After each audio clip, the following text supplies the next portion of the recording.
When Hitler came to power in 1933, for all we knew, it was just another form of anti-Semitism. We didn't realize how bad it was.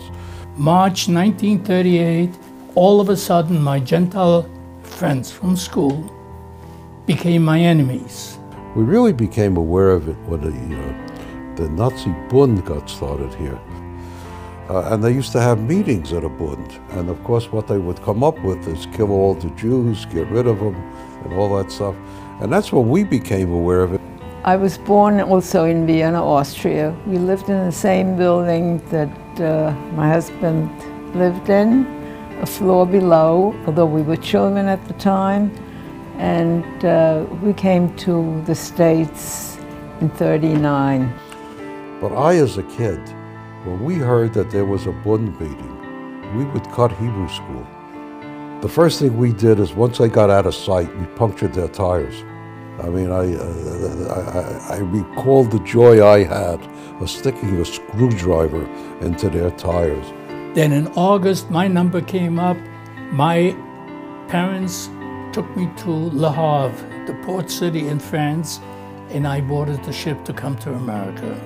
We endured Hitler for about a year after the Anschluss, went through Kristallnacht, and finally were able to come to the States. One of the lesser-known stories, and I don't even think Mrs. Wachtel knows I know the story, is that in the shadow of the Nazi rise to power, she was a young teenager, and she went out to go raise money for Karen Kayemet Israel, and she was caught by the Nazis and Nazi sympathizers who turned her in. And she stood through the whole process. And when she was done, she walked out, and she turned to her father and handed him all the money that she had raised. And he said to her, "Why didn't you turn the money in when they asked you for it?" But that was Mrs. Wachtel. She turned to her father and she said, "It's unbelievable.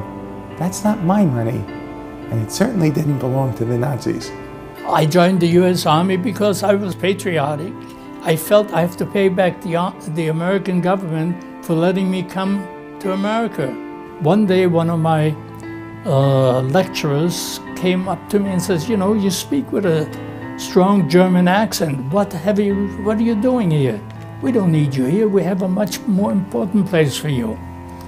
Well, at any rate, within days, I was shipped out and sent to Camp Ritchie. They taught us how to interrogate, how to recognize, how to maneuver around German prisoners.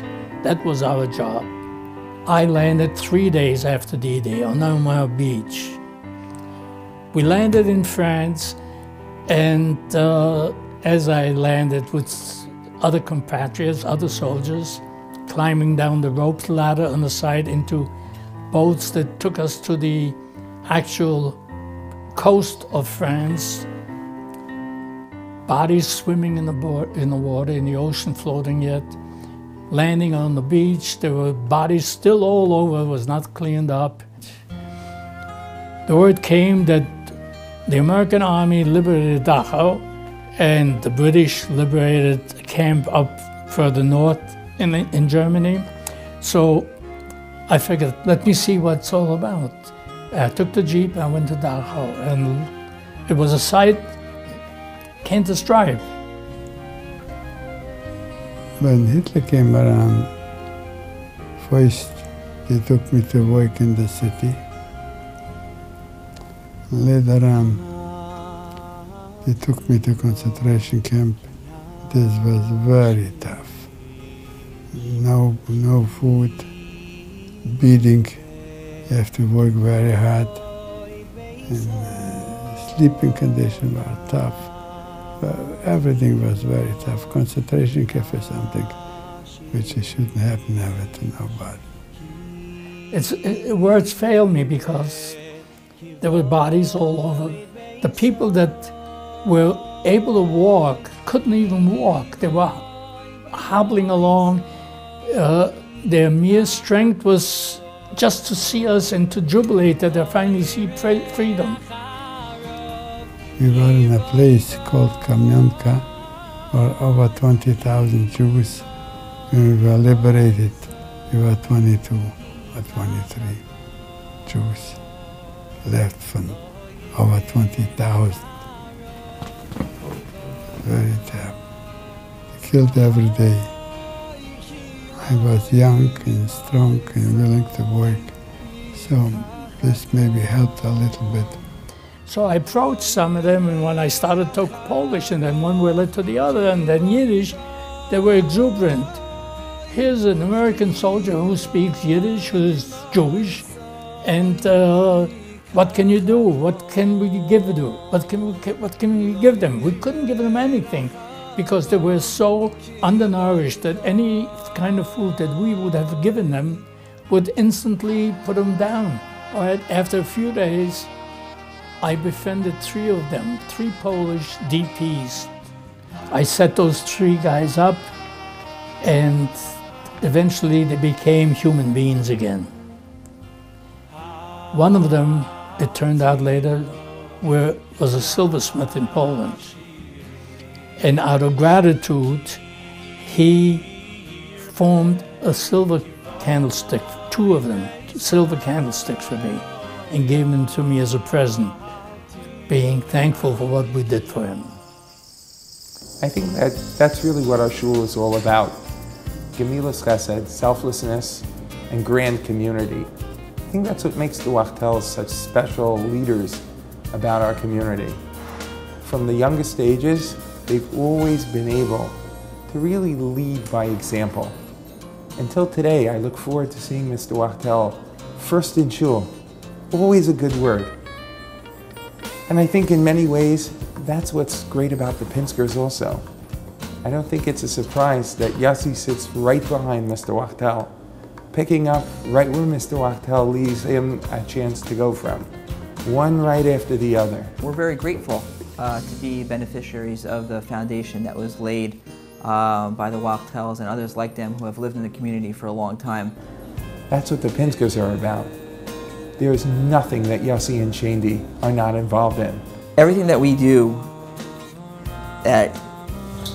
for the shul, whether it's sending emails, organizing programs, whether it's for the shul, the mikvah, or whatever else it is, we feel like it enhances not just the community, but our family. We're going to have continuity of a Jewish existence and a Jewish life. There have to be people who work towards that end. The mikvah, the school, the shul, every aspect of the shul. I think we're tremendously lucky that when we came here, the community was already a beautiful, wonderful community. I understand it is very difficult. Today people have to go to work, especially the women. And I admire the young people that can serve the community. I joined the Adath Israel at that time because it was within walking distance of my home. And at the beginning, I was amazed how busy the place was. Adath Israel for Yontif had to put chairs along the walls to accommodate the influx of other people who are not members, who just want to come to Shul, and youngsters. I think I remember Mr. Wachtel telling me that if not for certain efforts in the community, there wouldn't be a Chevra Kadisha. But in his true humble way, what he really wanted to let me know was, if not for his efforts, there wouldn't have been a Chevra Kadisha. Then we were debating where we were going to live when we were looking at different communities, and at about that same time is when Rabbi Schwartz came into the community. We said, wow, this can really be a great place. We have a new rabbi, a new dynamic rabbi, and his Rebbitzin, Tammy, and look, we were right. We're happy we made that decision because look how much the community has grown in that time. Rabbi Schwartz fell in like a perfect puzzle, the last piece of a puzzle. He invigorated us. He invigorated the Olim. Well, I am very pleased. When I first came, it was a question of how long it would last. It was not thought to have much of a future. And all of a sudden, week after, new faces showed up in Shul. Where did they come from? Well, they heard about our Shul, they heard about the yeshiva here, and they figured they move to Hillside Elizabeth to become part of our oiling. We love the closeness of this community. I love that I really know almost everybody in Shul. I love that I could really make a difference here. It matters that I'm here. It matters that I can do something, and it really affects the whole community. I just felt that having survived Hitler and having participated in getting rid of him and adding 3 daughters to make up for the lost children that were killed over there, I wanted them to have the right Jewish education.